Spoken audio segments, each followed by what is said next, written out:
Para tentar conseguir um milagre de ficar na Série A do Campeonato Brasileiro, o Inter não depende apenas dos seus próprios resultados. Quero trazer nesse conteúdo como chegam São Paulo, Palmeiras e Botafogo, que são times que o Inter torce na rodada.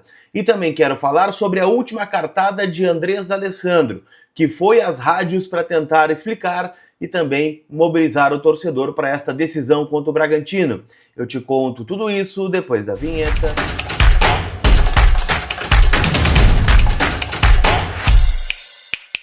Tudo bem, gente? Vamos trocar uma ideia então, já pedindo a nossa parceria, né? Deixa o teu like, não custa absolutamente nada para você e me ajuda pra caramba a seguir crescendo aqui no YouTube e ver se tem o botão inscrever-se aqui embaixo. A gente tá muito próximo, né, dos 127 mil inscritos, então te inscreve se não for inscrito para também ajudar o canal a crescer aqui no YouTube, tá bom? Quero atualizar as últimas informações do Internacional e quero começar falando, obviamente, sobre a manifestação de Andrés D'Alessandro. Ele foi ontem nas 4 rádios tradicionais aqui de Porto Alegre, na Band, na Guaíba, na Grenal e na Rádio Gaúcha.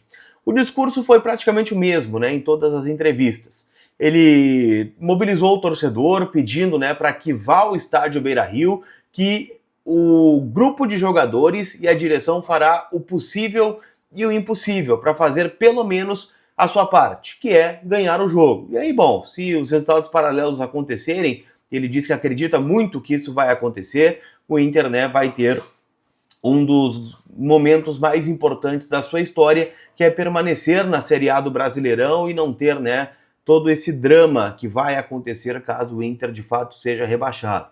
Falou bastante sobre o grupo de jogadores que precisa assumir a responsabilidade neste momento, que ele já foi jogador e que a direção pode fazer tudo até um limite, até entrar dentro das 4 linhas, e aí é tudo com eles, eles precisam resolver. Chegou a falar, né, sobre a turbulência das brigas no vestiário, dizendo que não vai expor publicamente isso no microfone, porque nunca fez isso nem como jogador, e como jogador ele teve situações de trabalhar e jogar com caras que ele não se dava, com quem ele brigou, mas que as coisas aconteciam lá dentro das 4 linhas. E que isso não pode, né, sair do vestiário e entrar em campo e prejudicar o Internacional. Ele chegou a usar o termo, né, brincar com a história do Inter. Então, é um D'Alessandro, né, que tentou mobilizar, que apareceu aí, né, nos 48 do segundo tempo para falar e falou exatamente isso que eu estou compartilhando aqui com vocês, né? A gente espera aí que o Beira-Rio tenha cerca de 35 mil torcedores, 20 mil já garantiram ingresso. Não é um estádio que vai lotar completamente, mas, né, quem vai com o intuito de tentar pegar esse time no colo pela última vez e tentar, né, um milagre de permanecer na Série A do Campeonato Brasileiro. Tem um conteúdo especial para vocês, né, sobre os times que a gente vai ter que torcer nessa última rodada do Campeonato Brasileiro, mas deixa eu dar um recado aqui que é sobre as API, onde você fica em dia com o seu veículo, carro, moto ou caminhão, paga, né, todos os seus débitos de forma parcelada no cartão de crédito e ainda por cima tem o cupom COLAR20 que te dá 20% off nas taxas do parcelamento. Então baixa agora o app da Zapay que está disponível aqui na descrição do conteúdo. Turma, convidei 3 caras sensacionais para fazer parte desse conteúdo aqui com vocês, tá? Por quê? Porque o Inter, para permanecer na Série A do Campeonato Brasileiro, ele precisa vencer o Bragantino e torcer por 2 resultados paralelos em 3 jogos. Ceará e Palmeiras, Vitória e São Paulo e Botafogo e Fortaleza. Eu vou começar por aquele que me traz mais esperança, tá? E para isso eu quero chamar o meu parceiro Thiago Franklin, que tem o canal do TF, né, aqui no YouTube, mais de 200 mil inscritos, um cara que faz um trabalho sensacional na cobertura do Botafogo, e ele vai trazer um pouco do ambiente do Botafogo para esse duelo contra o Fortaleza. Acho que tem boas notícias. Fala, Thiagão. Fala, Lucas. Fala, torcida colorada. Sou o Thiago Franklin, aqui do canal do TF. E o Lucas me perguntou em relação ao sentimento do torcedor botafoguense para a partida de domingo contra a equipe do Fortaleza no estádio Newton Santos. O Botafogo entra mobilizado para essa partida, apesar de muitos desfalques. O Botafogo tem sofrido com lesões nesse campeonato brasileiro. E o técnico David Ancelotti deve ter mais algumas para o jogo contra a equipe do Fortaleza. Porém, a mobilização existe, já que o Botafogo ainda pensa em uma vaga na fase de grupos da Copa Libertadores. Tem que vencer o Fortaleza e torcer para um empate no Maracanã entre Fluminense e Bahia. Então existe essa mobilização e também alguns outros casos, né, com o Fortaleza. Em 2023, a equipe cearense ela criou alguns problemas com o Botafogo em relação a um adiamento de uma partida após um apagão que teve no estádio Newton Santos. Isso gerou ali algumas falas do presidente da equipe do Fortaleza, o Marcelo Paes, e isso à época irritou um pouco os torcedores alvinegros e muitas dessas falas estão sendo relembradas nesta semana.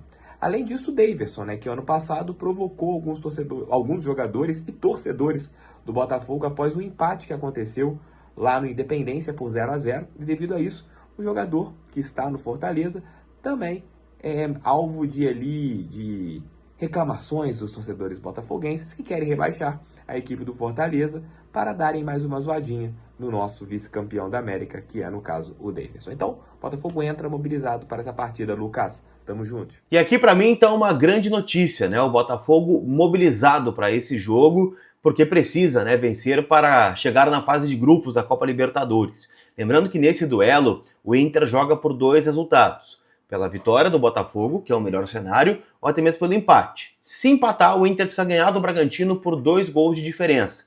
E aí teria, né, ao seu favor os critérios de desempate. Tá? Então vamos torcer para o Fogão aí neste final de semana. Um outro resultado, né, que vem com uma equipe mobilizada é o São Paulo, que joga, né, lá no Barradão, em Salvador, contra o Vitória, e também precisa segurar pelo menos um empate para que o Inter, né, tenha o seu resultado paralelo e combinado, né, com uma vitória no Beira-Rio, escape do rebaixamento. São Paulo que goleou o Inter, e eu convidei o meu parceiro, Gabriel Sá, do Arquibancada Tricolor, para trazer o relato de como vem o Tricolor paulista para esse duelo. São Paulo que tem novidades para essa partida, tem ausências importantes e vou contar um pouco do foco também. Para começar, né, o São Paulo ele passará por uma série de modificações, né, ao final de sua temporada. Hoje, por exemplo, sexta-feira, tiveram 7 demissões ali no CT, entre fisiologia, preparador físico, massagista, roupeiro, demitiram um monte de gente. Isso pode ter um certo impacto, e aí na segunda-feira mais demissões estão previstas para esse São Paulo. Mas para a gente falar de campo-bola, que é o mais importante para o São Paulo, é um jogo que tem o seu peso, porque o São Paulo quer encerrar o ano no G8 do Campeonato Brasileiro e é o foco principal. Hoje é o 8º colocado, mas tem o Bragantino na cola a 3 pontos atrás do São Paulo, com real possibilidade, portanto, de passar na última rodada. Então tem que pontuar pelo menos o São Paulo ou torcer para que o Internacional, no caso vocês, vença e aí poderia perder para o Vitória no Barradão. Mas tem um foco esportivo para essa partida, apesar das ausências importantes para esse jogo, né? A grande novidade, vocês viram que no jogo contra o Internacional já tinha muita ausência aí do São Paulo, né? Mas a grande novidade é o Alan Franco, que está de fora desse jogo também, dores no joelho direito, que está de fora dessa partida contra o Vitória. Também Damian Bobadilla, meia, né, que foi titular contra o Internacional, está de fora dessa partida, 3º cartão amarelo. E por fim, o Luciano é dúvida para esse jogo. Então muitas ausências para esse São Paulo, 13 ausências ao todo, mas é um São Paulo que tem sim uma certa mobilização, um foco para essa partida, pensando no G8 do Campeonato Brasileiro, e também pode depender do Internacional, caso não vença o Vitória lá no Barradão.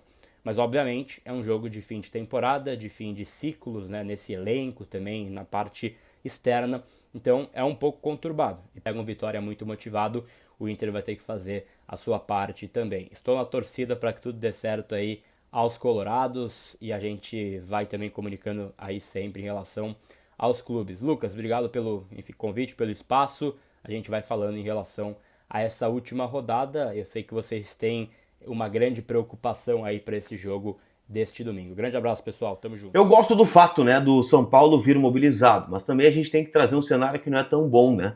Porque se o Inter ganhar do Bragantino, o que é necessário para escapar, o São Paulo não precisa ganhar do Vitória. Então isso me preocupa, né? Mas São Paulo, né, que ganhou do Inter, pode chegar um pouquinho mais confiante e o empate já nos basta aí para escapar do rebaixamento, caso, né, outro resultado paralelo aconteça.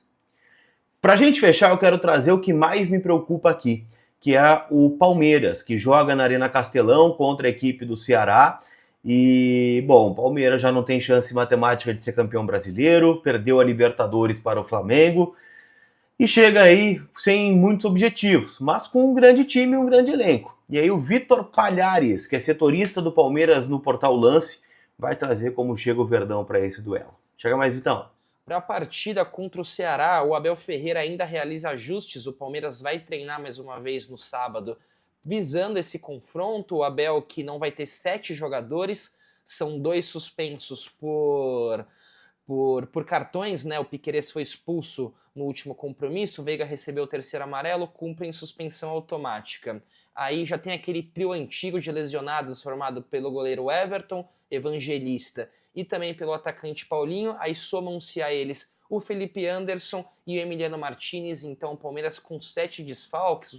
Existe a possibilidade que o Abel também dê um pouco mais de espaço para algumas crias da academia, então Larsson, Riquelme Felipe, o próprio Benedetti na zaga, podem ser jogadores que ganhem minutos nesse jogo que fecha a temporada do Palmeiras. Acredito eu que o Palmeiras tente ao menos manter uma equipe competitiva, então Vitor Roque e Flaco Lopes devem ser mantidos no ataque. Carlos Miguel, grande destaque do time nas últimas rodadas, segue no gol. Gustavo Gomes, capitão, deve também continuar na zaga. Então um Palmeiras que, apesar dos desfalques, vai muito forte para encarar um Ceará que precisa de uma vitória para não depender dos outros resultados e permanecer na primeira divisão. Então, para arrematar para vocês, o clima do Palmeiras não é bom, mas também não é de terra arrasada. Palmeiras pode chegar até 76 pontos no Brasileirão, superando a marca do último vice, né, quando fez 73 e ficou atrás do Botafogo, e tenta ao menos encerrar essa temporada com uma vertente de crescimento, assim, ou ao menos com mais uma vitória para espantar aquele dolorido revés por 1-0 para o Flamengo lá em Lima. O Palmeiras que levou bastante torcedor, se preparou, focou para o jogo, apostou todas as fichas e infelizmente a gente sabe como funciona a aposta, não dá para sempre ganhar, e o Palmeiras saiu derrotado dessa. Vem forte para a próxima temporada, não pensa em grandes reformulações, terá dinheiro para gastar e, acima de tudo, tenta fechar esse ciclo de 2025, uma temporada com vários torneios e também o Mundial de Clubes, né, uma novidade no calendário, de forma positiva após uma dura derrota para o grande rival do clube nos últimos anos. E aí, quero saber o que vocês acharam. Vai dar? Os resultados paralelos vão acontecer? E também quero saber qual é o teu palpite lá na KTO. KTO.bet.br, minha parceira, minha casa de apostas. Rainha deixa espaço e bom, né, gente? Tem outros jogos espalhados pelo mundo. Tem Premier League, tem La Liga, tem Premier League, tem a última chance extra do ano, também rolando na rodada do Campeonato Brasileiro.